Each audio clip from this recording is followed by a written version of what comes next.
Uruk 6,000 years ago, one city built everything we now call civilization. Writing, cities, gods, even the idea of forever. Then lost everything chasing immortality.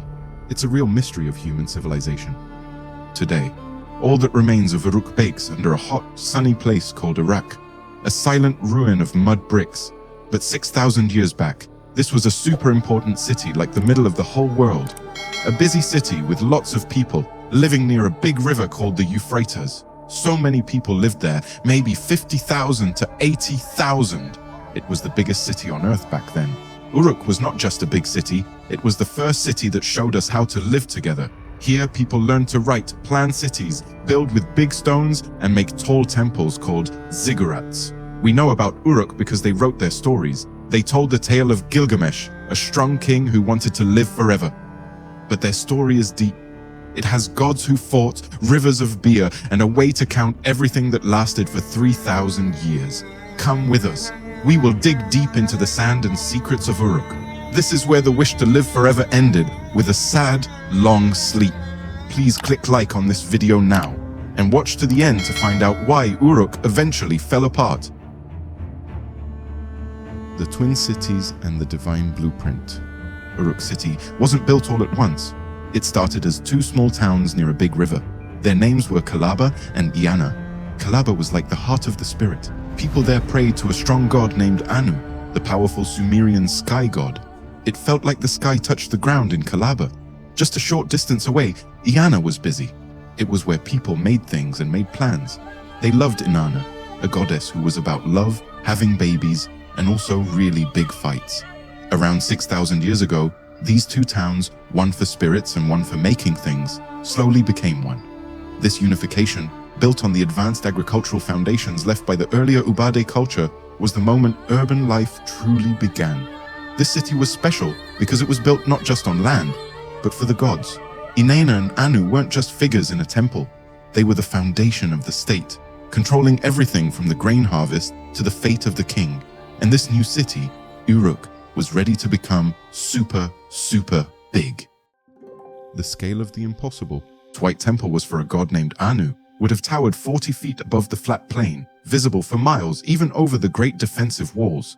It was a monumental commitment of labor, organized entirely by a central authority. Imagine a building that needed 1,500 people to work for 5 years, 10 hours every day. That's how much work it took to build the massive underlying terrace for the White Temple. How did people keep this big project going, year after year? The secret was the water. Uruk had rich, wet dirt near the Tigris and Euphrates rivers, but it was also a dry place, and sometimes the rivers flooded too much or not enough. The Uruk people engineered the land, developing complex irrigation systems with canals, levees, and storage basins. This allowed them to produce vast food surpluses, mainly barley used for bread, animal feed, and their beloved beer, for which they had a goddess, Ninkasi. This advanced infrastructure existed 6,000 years ago. Their abundant food supply fostered growth, enabling specialization beyond farming, with people becoming craftspeople, priests, and managers. It's remarkable such a city thrived so long ago. The invention of management. Uruk, a city feeding 80,000 people, developed writing, proto-cuneiform, from clay tokens to track resources. Scribes recorded economic transactions on clay tablets, likely using beveled rim bowls for worker payments. Cylinder seals were used as signatures or IDs to ensure honesty in trade. These old writings tell us something very important and sad. On one clay tablet, from a very long time ago, around 3100 BC, we find the names of a slave owner, Gala, and his 2 slaves, a man named Inapex and a woman named Sukugur. This means that some of the oldest people and personal names we know of in history were slaves. The foundation of civilization was built on meticulous accounting, standardized measurements, and the exploitation of labor. The priest-king and the gods of the city. In Uruk, governance was structured around the influence of deities and prominent individuals. The most important person was the En, like a king and a special priest. He talked to the gods for the people and made sure everything was good. To show he was really in charge, the priest-king did a special wedding. It was called the sacred marriage ritual. The priest-king would symbolically marry Inanna, Uruk's patron goddess of fertility and war, to legitimize his rulership and guarantee a good harvest. Inanna. Later, people called her Ishtar, who was everywhere in people's lives. She was the goddess of love and sex. Where Mesopotamians wanted to get married or have a baby, ask her for help. But she was also the goddess of war, a deity rulers called upon specifically for victory in battle. Above her, Anu, the sky god, was like the ultimate authority, the boss of everything, holding the whole world and all its rules inside him. The Great White Temple stood as a testament to his supreme divine authority. The people in the city of Uruk believed their world was animated by these forces. Their prosperity, their very existence depended on pleasing them through rituals, offerings, and strict obedience. And it was one of these powerful kings who ultimately learned that even the gods can't help you forever. The hero who failed mortality. Uruk, birthplace of writing and literature, gave us the Epic of Gilgamesh. Its hero, Gilgamesh, a 2/3 god, 1/3 man king, was initially tyrannical.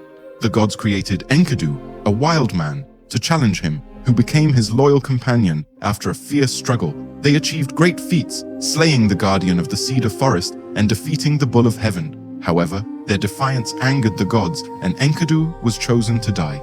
Utnapishtim revealed the secret, offering Gilgamesh 2 chances at eternal life. The first test was simple: just stay awake for 6 days and 7 nights. Gilgamesh failed. He fell asleep.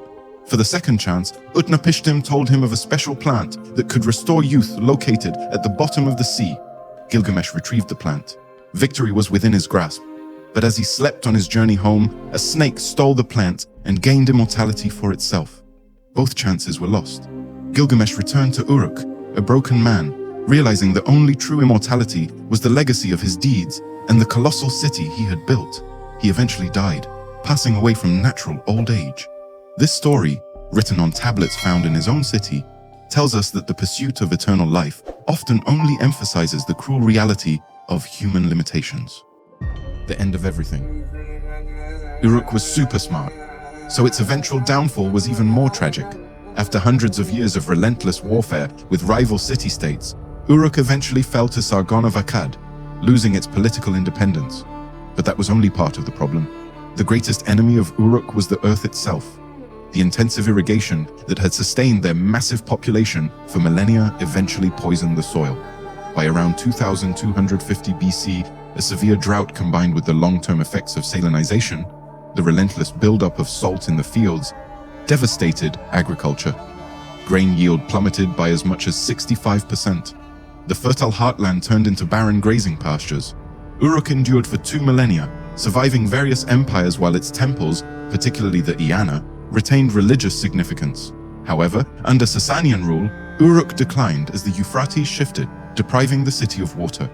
Without the river and its priest kings, the remaining inhabitants abandoned Uruk. The cradle of civilization was finally abandoned, left to the dust and silence of the desert. Uruk gave us the foundation for the modern world. It taught humanity how to live together at scale, how to manage resources, how to write down our history, and how to govern ourselves. The stories we found buried in its ruins, like the Epic of Gilgamesh, remind us that even as the first true city, its people wrestled with the same existential questions we face today. What is power? What is legacy? And how do we cheat death? If you were fascinated by the story of how a city invented everything and fell victim to its own success, make sure you hit the subscribe button. We dive deep into the world's greatest mysteries every week. Let me know in the comments below, which of Uruk's inventions, writing, the wheel, or urban planning, do you think was the most important for humanity? Until next time.